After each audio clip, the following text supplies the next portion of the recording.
Hello everyone. इस video में हम सोचे कि कोई क्यों ना कुछ इम्पोर्टेंट टॉपिक्स रेगुलरली रिपीटेड है और बहुत इम्पोर्टेंट है, तो उन टॉपिक्स को एक एक करके हम डिफरेंट वीडियोस में आप लोग को अपना नोट्स के थ्रू आप लोग को समझा देंगे। तो आप लोग को अगर सही लगे तो you can follow this series. और हम स्टार्ट करेंगे आज पटना कलम पेंटिंग से। तो आप लोग देख सकते हैं कि क्या क्वेश्चन पटना कलम पेंटिंग में लास्ट 2 बार आ चुका है। तो ये दोनों बार एक ही क्वेश्चन आया और उसमें पीपीएससी कुछ भी मेंशन नहीं किया कि उसको पटना कलम पेंटिंग के बारे में क्या जानना है। उन्होंने केवल पटना कलम पेंटिंग क्वेश्चन में लिख दिया। अब ये स्टूडेंट पे है कि वो उस शॉर्ट पीरियड में 2 पेज में क्या क्या लिख सकता है। तो ज़्यादा कुछ तो आप नहीं लिख सकते, आपको एक basic intro body conclusion format इस आंसर में फॉलो करना है पटना कलम के लिए। देखिए आपके पास ज़्यादा टाइम तो रहता नहीं है, पर क्वेश्चन 6 से 7 मिनट ही मिलता है हम लोग को शॉर्ट क्वेश्चन के लिए, जिसमें 1 मिनट आपको क्वेश्चन पढ़ने और रिकॉल करने में चला जाएगा। देन स्ट्रक्चर करने में कि हम क्या क्या लिखेंगे, वो उसमें 30 सेकेंड 1 मिनट तक चला गया। मतलब आपके पास 4 से 5 मिनट ही है जिसमें आपको पूरा आंसर लिखना है। तो ज़्यादा टाइम नहीं है हमारे पास बहुत कुछ ऐड करने के लिए, सोचने के लिए। We have to be ready with basic things about the important topics that are regularly repeated. So first we have to know a simple introduction. तो बट आप उसको भी फॉलो कर सकते हैं कि Bihar is globally renowned for some of its unique offerings and which are the reflection of its glorious past and vibrant culture. And Patna Kalam miniature paintings are one of such names in the remarkable list, developed as overshoot of Mughal style and patronized by British. तो ये long introduction है of Patna कलम painting. You can follow it or you can go for a short introduction like Patna Kalam painting forms a part of glorious art of Bihar and started as offshoot of Mughal painting developed in the nearby areas of Patna after exploitation of Aurangzeb. तो मतलब औरंगजेब, अभी हम पटना कलम का history आपको बता देंगे तो आपको ये इंट्रोडक्शन समझ में आ जाएगा. तो एज वी ऑल नो कि मुगल पेंटिंग जो है इंडिया में वो अकबर के टाइम पे शुरू हुआ और ये एक मैन्युस्क्रिप्ट मिनिएचर पेंटिंग का स्टाइल था जो कि अकबर के टाइम पे शायद बतावन और क्या नाम था पोइट, हमको अभी याद नहीं है. तो उन्होंने अकबर के टाइम पे ये स्टार्ट हुआ और जहांगीर के टाइम पे ये अपना मतलब हाईएस्ट पॉइंट पे पहुंच गया था. अकबर तो मुगल पेंटिंग के बारे में यहाँ बेसिक लिखा हुआ है, अगर आपको जानना है तो हम एक बार पढ़ देते हैं इसको कि painting mostly in miniature form और मैन्युस्क्रिप्ट एल्बम एंड पोर्ट्रेट. तो पोर्ट्रेट स्टाइल फेमस था. थीम्स क्या क्या था मुगल पेंटिंग में? तो court art, battle, hunting, festival, portraits of emperor, flora and fauna and mythology. तो ये सब थीम था मुगल पेंटिंग का. कौन कौन से इंपॉर्टेंट एम्परर थे? तो अकबर के टाइम पे स्टार्ट हुआ, देन जहांगीर के टाइम पे नेचुरलिज्म और एनिमल, फ्लावर्स. तो इसके तरफ बढ़ा. इस टाइम पे एक दो इम्पोर्टेंट पेंटर्स के नाम हम लोग पढ़ते हैं, शायद मंसूर और मतलब नाम हमको अभी याद नहीं है, बट वो प्रीलिम्स के टाइम पे हम लोग को वो पढ़ना होता है, तो वो इम्पोर्टेंट है. आप लोग कमेंट कर सकते हैं अगर आपको याद है तो. देन शाहजहां के टाइम पे पोर्ट्रेट स्टाइल काफी फेमस हुआ. कोर्ट और पोर्ट्रेट और किंग का, एम्परर का अपना इमेज जो बनाने का स्टाइल था. तो शाहजहां के टाइम पे ये मतलब अपने जेनिस पे था ये स्टाइल. हाउएवर औरंगजेब जो did not favor this style of painting or any style of painting for ये. So at that time Mughal painting started to decline and then it leads to the artist and the art shift from the center of the Mughal capital, that was Delhi, and it shifted to different areas. So for example you can see this in this image that it shifted to yeah, western plains in Rajasthan area where Rajput school developed, and in northern area it led to development of Pahadi style, and in eastern India, which we will read today, it led to development of Patna Kalam painting. So this is how the origin of Patna Kalam painting started. So it was an offshoot of Mughal school. जब Mughal school decline हुआ तो artist जो थे वो different direction में गए अपने interest के हिसाब से, कुछ वेस्ट में, कुछ नॉर्थ में, कुछ ईस्ट में. और ईस्ट में ही जो आए तो उनके द्वारा ही पटना कलम स्टाइल का जो है वो स्टार्टिंग होता है.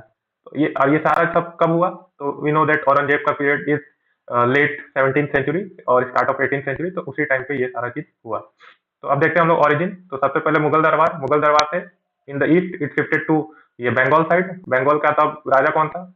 मुर्शिदाबाद में was the king, and he also did not had very much regard for the art, so he also disregarded it, and therefore the artist shifted to Patna and the nearby area. Why? क्योंकि वहां पे जो British and European traders थे और local traders भी थे, rich merchants थे, तो उन्होंने पेट्रोनाइज किया आर्ट फॉर्म्स को। वो लोग यूज करते थे पेंटिंग्स को गिफ्टिंग के लिए और सॉवेनियर के लिए, तो वहां पे आर्टिस्ट सब बस गए पटना के आसपास। कौन सा एरिया था जो ट्रेडिंग हब था उस टाइम पे? फॉर एग्जांपल मनेर, आरा, दानापुर, जो भी ये गंगा नदी के किनारे का क्षेत्र था, तो यहाँ पे ही सारे आर्टिस्ट बसे और यहाँ से ही पटना स्कूल का ऑरिजिन जो है एक तरह से स्टार्ट हुआ। नेक्स्ट हम लोग आते हैं कि फीचर्स ऑफ पटना कलम पेंटिंग क्या है। तो अभी तक हम जो बताए वो एक बेसिक आइडिया था, आप लोग को वो जानना है और एग्जाम में एक ब्रीफ में लिख सकते हैं। जैसे हम भी एग्जाम में ऐसे ब्रीफ में एरिया के लिए, एक ऑरिजिन के लिए ऐसा फ्लो चार्ट बना दिए और एरिया के लिए एक मैप बना के दिखा दिए। तो एक ब्रीफ में ही इतना सब करना है, ज्यादा नहीं लिख पाएंगे आप, क्योंकि शॉर्ट आंसर ही लिखना है हम लोग को। नेक्स्ट है फीचर्स में आते हैं। तो फर्स्ट फीचर क्या है पटना स्कूल का? That it's a mix style. It's a mix style. It is an amalgamation of local artists of the Eastern India or Bihar, you can say Bihar, Bengal, and the Mughal style, जो artist Mughal court से आए यहाँ पे, and the British और the company के जो लोग थे, तो उसमें भी कुछ आर्टिस्ट थे, उनका भी कुछ आर्ट फॉर्म होगा। तो ये तीनों के एमलगमेशन से, मिक्सचर से पटना स्कूल का ओरिजिन होता है। देयरफॉर इसको हम लोग कंपनी पेंटिंग या फिरंगी कलाम भी बोलते हैं। तो ये भी इंपॉर्टेंट टू रिमेंबर है दैट इसको हम लोग व्हाइटमैन पेंटिंग, कंपनी पेंटिंग, फिरंगी कलाम ये सभी बोलते हैं। नेक्स्ट क्या है? तो it is a miniature form, miniature art form है। मोस्टली साइज जो होता है वो 25 सेंटीमीटर स्क्वायर से कम होता है। तो ये एक फीचर हुआ। थर्ड फीचर, तो कैनवास यूज। तो painting has to be done on some platform and those platform are mostly paper. तो जनरली तो पेपर ही यूज होता है, तो सबसे ज्यादा यूज पेपर का होता है। देन मेटल्स पे भी हो सकता है। आइवरी जानते हैं, हाथी दांत पे होता है। लेदर, चमड़े के ऊपर। माइका के ऊपर। Sheets, glass. तो all this things are generally use for canvas, but mostly तो पेपर ही होता है, तो हम लोग को ये भी याद रखना है। कलर, तो नेचुरल कलर्स ही यूज होता है। जैसा यहाँ देख सकते हैं इस पेंटिंग में, पिक्चर में, कि फ्लावर्स को ग्राइंड करके या लीव्स को ग्राइंड करके, और इवन मिनरल्स बहुत तरह के होते हैं, तो मिनरल्स को ग्राइंड करके ही नेचुरल कलर्स को बनाया जाता है, और उन कलर्स का ही पेंटिंग्स में, पटना कलम पेंटिंग में यूज होता है। ब्रश के लिए क्या करते हैं? तो ब्रश के लिए जो स्केरल्स या गिलहरी होती है उसके फर, और हॉर्स और डंकी हेयर, तो जो भी जानवर हैं उनके फर और उनके हेयर का ही इस्तेमाल ब्रश बनाने के लिए होता है। नेक्स्ट ये इंपॉर्टेंट फीचर है कजली स्याही टेक्निक। तो ये हम बता देते हैं आप लोग को, कजली स्याही टेक्निक क्या होता है।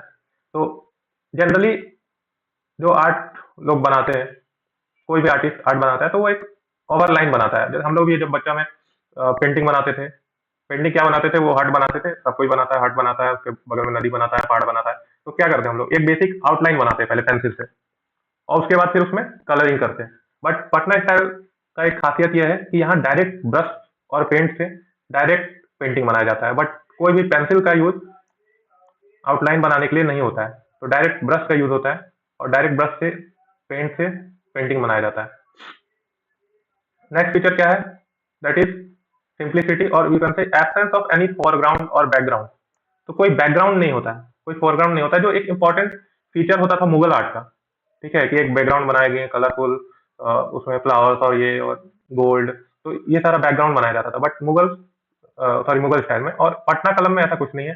पटना कलम में फीचर जो है वो सब्जेक्ट मैटर पे ही बेस्ड है। तो जो सब्जेक्ट मैटर है उस पर फोकस पेंटर्स का ज्यादा है, और बैकग्राउंड पे बहुत ज्यादा फोकस नहीं है। लास्ट फीचर क्या है? That is assimilation of European feature, और वो क्या है? तो डिस्प्ले ऑफ शैडो। तो शैडो जो है वो कोई भी इमेज को एक 3D इफेक्ट देता है, और ये यूरोपियन फीचर था, यूरोपियन आर्टिस्ट इसको यूज करते थे, और पटना कलम के जो आर्टिस्ट पेंटर थे उन्होंने इसको इनकलकेट किया to give that 3D image, 3D effect to the painting. So you can see in this photo that this is a lady, she is sitting, and you can see here there is a shadow. तो उनका shadow यहाँ पे पड़ रहा है। Similarly यहाँ आप देख सकते हैं ये जो फिशरमैन है, मछुआरे हैं, तो उनका ये छोटा छोटा शैडो हम लोग को देखने को मिल रहा है। तो what it do, it gives a realistic ये portrayal to the image, that image थोड़ा ज्यादा रियल दिखता है हम लोग को कि अच्छा उधर सन है, उससे शैडो पड़ रहा है, तो एक शैडो का भी पेंटर्स ध्यान रख रहा है। तो इतना निटी ग्रिटी में जा रहा है इसको कि कितना इंपॉर्टेंट पेंटर्स का आर्ट फॉर्म है ये, और still such an important art form जो है वो डिक्लाइन कर गया है इंडिया में। तो अब नेक्स्ट देखते हैं कि थीम, जो पेंटिंग ये पटना कलम पेंटिंग है, तो इनका थीम क्या था। तो हम लोग मुगल पेंटिंग में देखें कि उसका थीम ज्यादातर कोर्ट आर्ट, ठीक है, कोर्ट आर्ट, राजा एम्प्रस का फोटो बनाना, और फिर कुछ कुछ नेचुरलिज्म की तरफ भी गया, और माइथोलॉजी और ये सब पे भी था। बट पटना कलम पेंटिंग का सब्जेक्ट मैटर काफी डिफरेंट है मुगल पेंटिंग से। तो हम लोग देखते हैं कि इसका थीम क्या क्या है। तो सबसे पहला थीम क्या है, तो कॉमन लाइफ, तो common life of people and market depiction. तो लोगों का आम जनजीवन, जैसे यहाँ देख सकते हैं हम लोग इस पेंटिंग में कि there is a lady and see what she is doing. तो वो जो घर वाला चक्की होता है उससे कुछ पीस रही है, मे बी आटा पीस रही है या जो भी पीस रही है। तो ऐसे कॉमन लाइफ, और यहाँ इस पेंटिंग में देखिए तो market life, then there are ladies who are selling something and there are buyers और कस्टमर्स। तो ऐसे मार्केट लाइफ को पोर्ट्रे किया गया है। तो ये important. Then you can see an example of Patnia Ekka. Patnia Ekka एक इंपॉर्टेंट, यहाँ पे देख सकते हैं ये पटनिया एक्का है।